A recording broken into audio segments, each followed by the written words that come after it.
Today is April 4th, 2000. I'm Karen Herman with the Archive of American Television, and it is my pleasure to be interviewing producers and writers Bob Schiller on my left and Bob Weiskopf on my right. Okay, when we left off, you guys had just started to become partners. Describe how you became partners.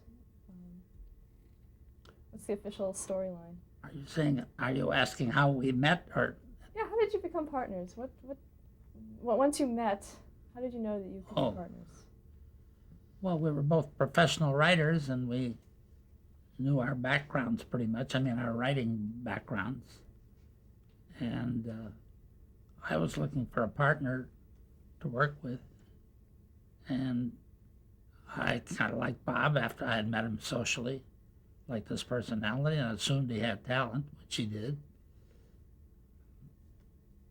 So it worked out fine. I was in New York, and in those days they had teletypes. They didn't have faxes.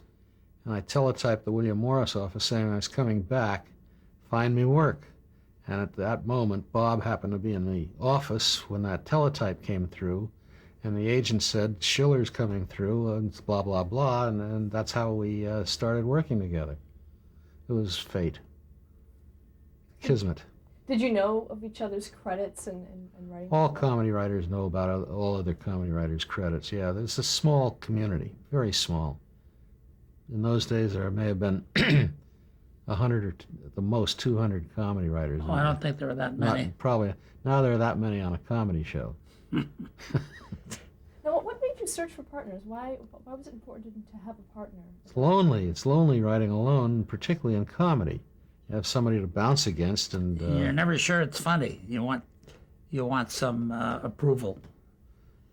I was looking for reassurance.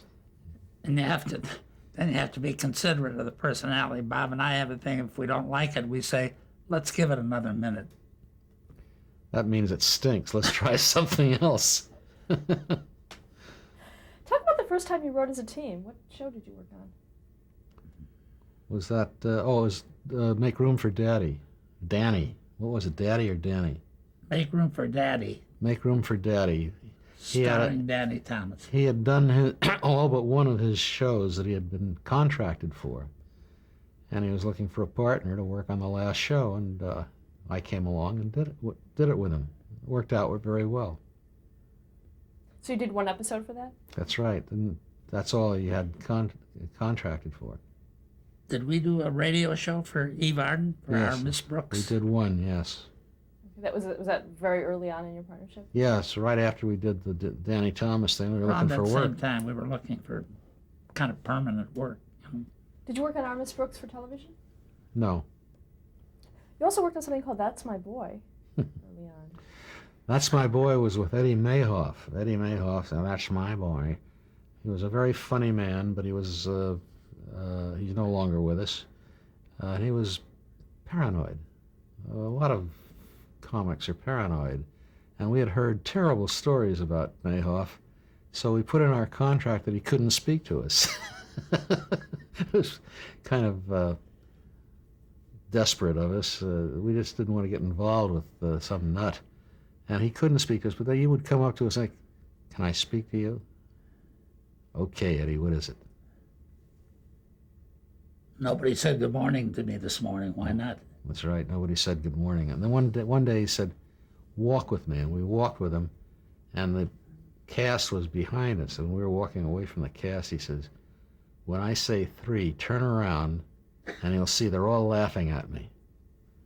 I said, Eddie, they're supposed to laugh at you. You're a comic. Oh, yeah, well. So that's the kind of nonsense that you have to put up in comedy. Did you write a lot for that show? No. The show had a wonderful idea to it, which was, I believe, Cy Howard's idea. Cy Howard was kind of a weird fellow, a producer. But it's a wonderful idea to this very day. It's it's a father bragging about his son. And that works today. It happens all the time, constantly. You say, that's my boy, proudly. The son was a geek. The son was played by Gil Stratton, who's a sports announcer at CBS now. But he was inept. And here was a father who was jarring Jack Jackson. That was his stage name on the show, who was an all-American football player, and he had this wimp of a son, and it was an interesting combination. You also worked on My Favorite Husband. You did an episode of that. Did we do that? We did one episode of Favorite Husband, not with Lucille Ball, with the blonde lady. What was her name? Very pretty. With Nate Monister and Sal Sachs, don't you remember? Yeah, I remember that. She didn't get a call for the first time. No, she was pretty, and I can't think of her name. The guy was in the army with him. God damn it, with me. At any rate, that's all the information you seem to be able to get on that one. You also worked on the Bob Cummings show. We did one. Did we? Through Paul Henning, yes. And then later on, Bob Cummings appeared on a Lucille Ball 1 hour show, which was very funny. I saw it recently. It was repeated about a month or so ago. We did all those shows. All of Lucy Desi Comedy Hours, among other things. You also worked on Professional Father. Yeah, that was a very short-lived radio thing, wasn't it? Or was it television? So. Oh. You know, I don't remember whether it was radio or television.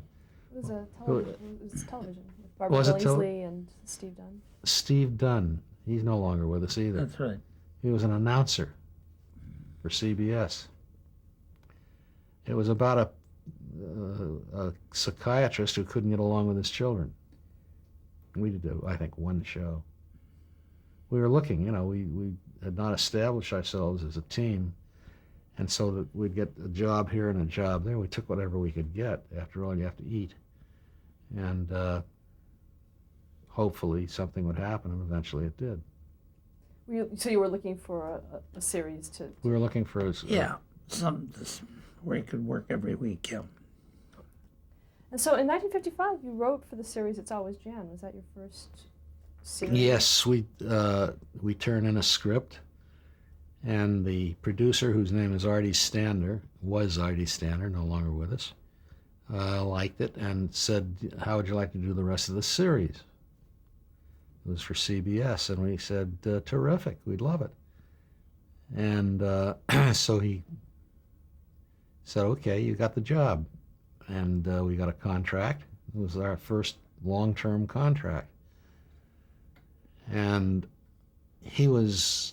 I don't know if you remember it. He liked everything we did, and he was wonderful until we signed the contract, and he said, now I'm going to be difficult. And he was. What happened is he that rejected everything we threw at him. we couldn't get a story past him because he was always on the telephone with Jan Page, with whom he later married. They were having a love affair. And working out details for her dressing room at what was then Desi Lou. And we're sitting, and every time he'd call Jan or she'd call him, he'd ask us to leave the room, and we'd leave the room. And one day, it was very frustrating. And one day I opened the window.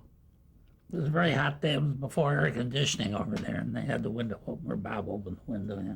I opened the window, and I said, do you want to jump first, or do you want me to jump first? And I looked out the window, and there was Jess Oppenheimer, his ex-roommate, who was then the producer of I Love Lucy, and he saw us. And he says, I was just thinking of you guys. He says, I'm going to put on a team on I Love Lucy. How would you like to do that? He first said, but you guys are signed up with That's right. with Janice Page, and we said, bullshit. Get us off that thing. We hate it. So he did. He said, who's your agent? We said, the Morris office. So he said, I'll call him. So afterward, when we said goodbye to Jess, Bob and I decided we better call the Morris office and alert them. By the time we called them, Jess had already called the Morris office. And gotten us out of our contract with Artie. Artie was sympathetic. He accepted that. And the rest, as they say, is hysterical. Now, how far into the run was I Love Lucy when you joined? I think it was the 4th year or the 5th year. 4th year, yeah. How familiar were you with the show?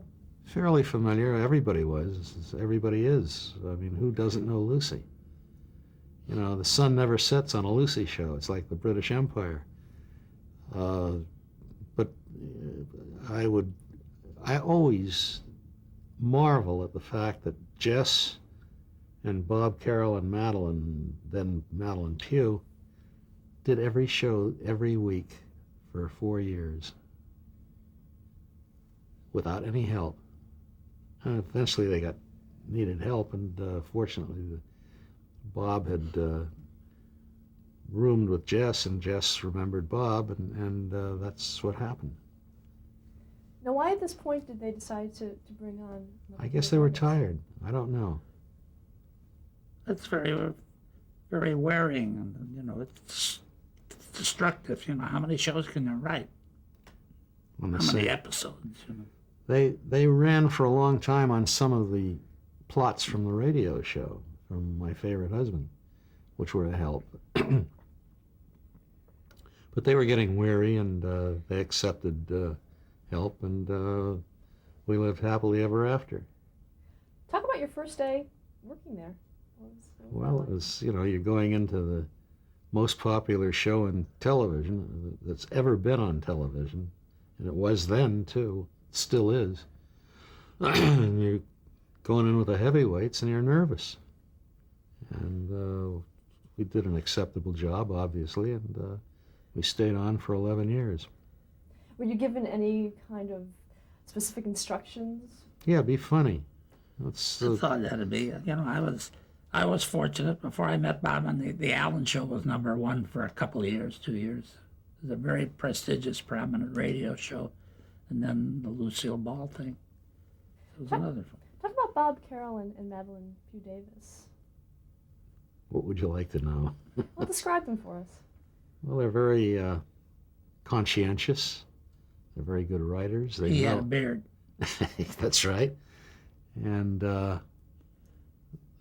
they knew the character very, very well. It was wonderful to have Madeline, because any physical stuff that we or they came up with, she tried out. And it was good to have a woman trying out stuff that for Lucy. What kind of things did she try out? Physical stuff. Yeah, Lucy did a lot of physical. Lucy was a great, not a verbal comedian, but she was a physical comedian. She was brilliant with moves and facial expressions, etc. And that's what we used to try out. People passing by in the hallway didn't know what the hell was happening. Like Madeline would be on the floor and Bob would be sitting on top of her, and 2 other guys were looking, seeing how it goes, if Lucy fell down and so. Were there things that Madeline could do that Lucy couldn't, or vice versa? No. Lucy would, if Madeline could do them, she would have been a comedian. She did the actual physical stuff to see if she would be hurt or she would Yeah, be but killed. Madeline, Bob, and then later the 4 of us used to think of things for Lucy to do. And then Lucy could do them in most all cases. Well, there's an interesting thing that only writers, I think, would understand. We used to plot backwards. We'd think of the last scene, which was always a big physical scene, and make it logical by going back to the front. You had to go into a crazy scene logically, and we tried to do that. So it was a backwards plotting kind of a situation, which is the reverse of what you usually do when you're writing a story. We once had an idea about walking on stilts, so we weren't so sure. So we said to Lucy, "Did you ever walk on stilts?"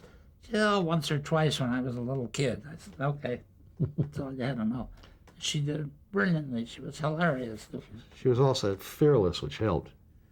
She was never afraid to do anything. Was there anything that you ever asked her to try that she wouldn't do? No, not that I can remember. She got frightened once with an animal. It was an Elephant. But she did it, regardless. When was the first time you met Lucille Ball? The first week that we worked there, Jess said, "Come on down to the run-through. When you see what Lucy does with your material, she'll make you think you're a writer." Yeah, it was a wonderful line Jess said. She'll make you think you're a writer. Because when she did it, you said, "Jesus, that's the way I meant it to be when I wrote it." Oftentimes it was a lot better than the way we Yeah. had it. or better. What was the first script you wrote for her? John Wayne, Footprints. She stole the footprints from Grauman's Chinese. They were in Hollywood when the season opened. And Ostensibly lived in New York, and they came to, Desi was getting a screen career going, and they came to Hollywood. Ricky was getting Ricky, yeah. get them mixed up. Now, what was it about what she did, like you said, the first time that you saw her performing your words, what was it about her that spoke to you? Well, you start with saying she was the most brilliant comedian we've ever had. And there's no comedian who's ever approached her talent. And so consequently, anything she did was pretty funny. And she was never embarrassing. She was never, she always knew her lines. She was a taskmaster, and particularly of herself. She rehearsed a lot more than anybody else because she wanted to get it perfect, almost down to how many blinks you would have. It was just remarkable, her concentration. And she was always feminine. She was never masculine. I mean, which is the problem with most female comedians. They tend to become masculine, which is not as feminine as She Lucy. also always used her talent. Occasionally, in this case, not Ricky, Desi, who had a brilliant concept of comedy, strangely enough, would see something that he liked in the show, and she would disapprove of it, and he'd say, "Now, honey, it's going to be great. You just do it." And once she decided to go along, she didn't dog it. She gave it her all. It was usually terrific. Notice how his lips are moving? He's a terrible ventriloquist. He says everything that I say. He's talking now. Your lips are moving. Now, talk about her working style in terms of how she worked with the writers and directors. Well, she was when Desi was around, she was very pliant. If Desi said, as Bob just said, Desi said, "Try it, honey. It's funny," she would do it. When Desi left, she was not sure of herself, and she became very authoritarian and had to be in control, and was not as funny without Desi, because she relied on Desi and his judgment. And it was a very good thing that she did, because he was generally right. He knew story, as I said earlier, about the differences or the similarities between Ozzie and Desi. They learned the whole damn thing, and they were bright. But she would depend on him. When she had to depend on herself, she would get nervous. How did she feel about writers? She loved writers. I always remember that when she won her first Emmy, she said, as I recall, and I'm paraphrasing, "Every night I go to bed, I thank God for my writers." She wouldn't let Bob and Madeline go on an airplane together. Shortly after we were on the show, they had a guest appearance, made a deal with Bob Hope. And we didn't know. We heard the show went all right and everything. And the following day, after they finished shooting the Bob Hope thing, there was a memo sent around that Lucy wants to see the writers down in the studio in one of the big rehearsal halls. So we went down there, Bob and Madeline and Bob and I, and we just sat there, and suddenly the cast came out, just did a bow. They took a bow to us after comparing the writing and how well we wrote for them. They appreciated it. They called it Writers' Day, and the whole studio marched by and paid us obeisance, is that the way you say it? And they said, anything you want. And it was our day. They just wanted to let us know that they appreciated it. It was very sweet. Who else would do that?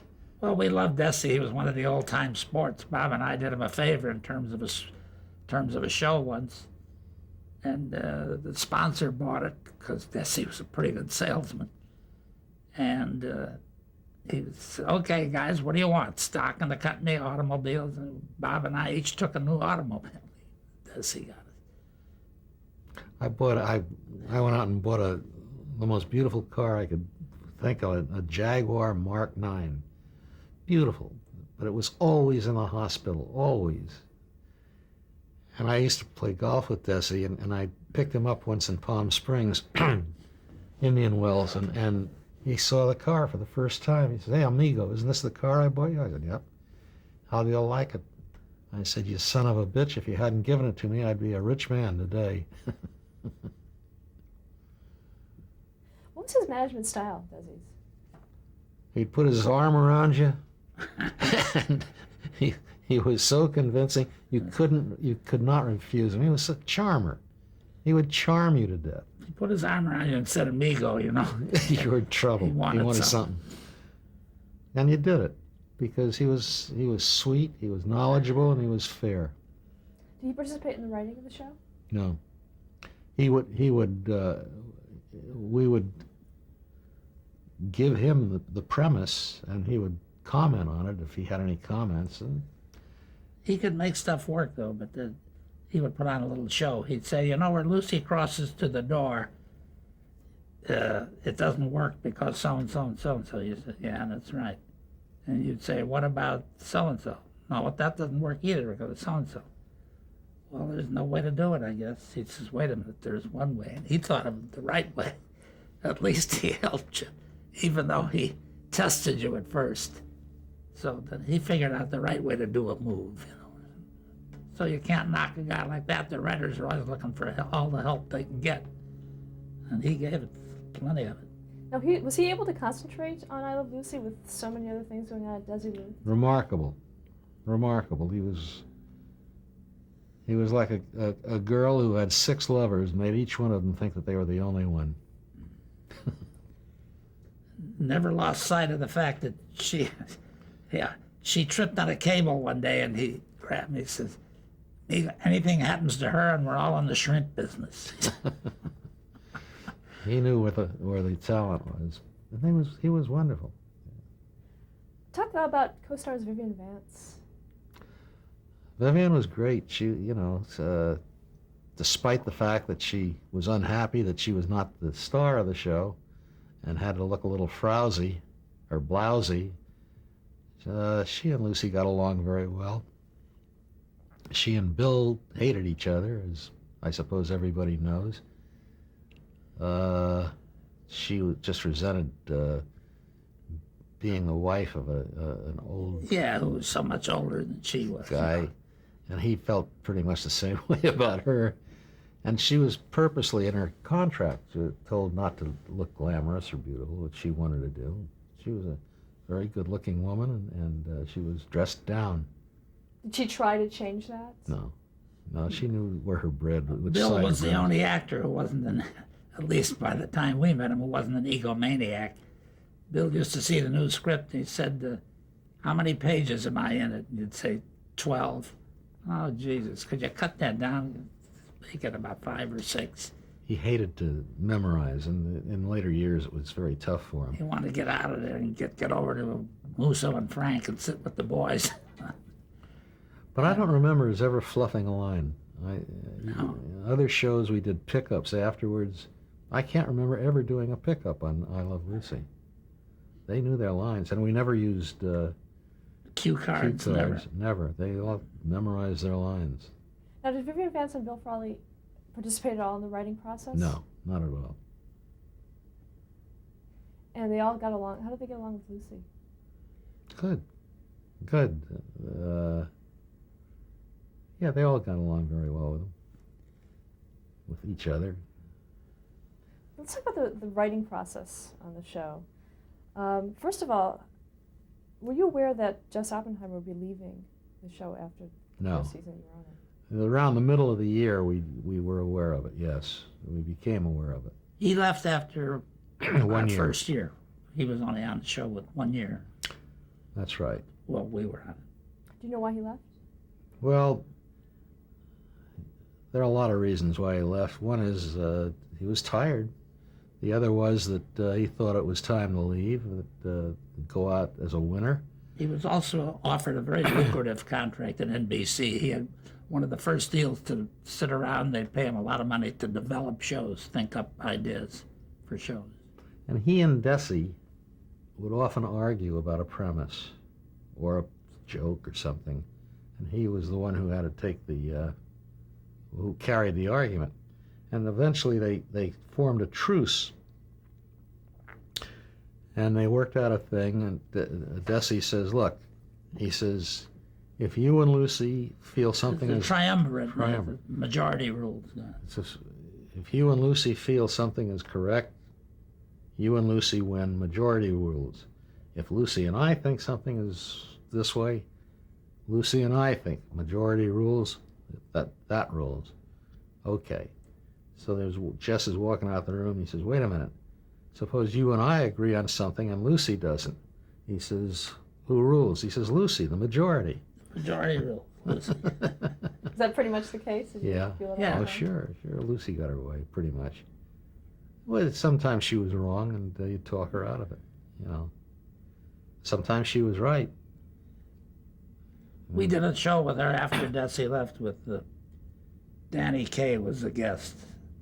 And she first loved the premise. And we heard her laughing because the director read it to her aloud in the dining room over at Fox. And she was Paramount, and she was laughing. And then about 3 or 4 days later, she wanted to see us. Lucy didn't have the manners of a Desi. We walked in, and she said, what else have you got? I said, what are you talking about? I mean, I want to do another show with Danny Kaye. I don't like that. We said, you just loved it the other day. We heard you laughing. Well, I changed my mind. I don't want to do it. Well, see what you can do this afternoon. There was another fellow on the show, Milt Joseph's, where he said, get with Milt, discuss some ideas, and we'll meet in the morning. So we discussed things with Milt. He couldn't come up with anything more, and neither could we, because we liked what we had. So the next morning we met, and she turned to me. I don't know why me. She said, on account of you, pointing to me, I was up all night last night. And I said, on account of you, I've been up all night a lot of nights. And anyway, she said, if you guys really think that's as soon as I'll do it. By God, she did it. And it was wonderful. She wanted Danny Kaye to come back on another show. So she was wrong. She can be wrong once in a while. She was right most of the time. Okay, let's stop here to change the tape.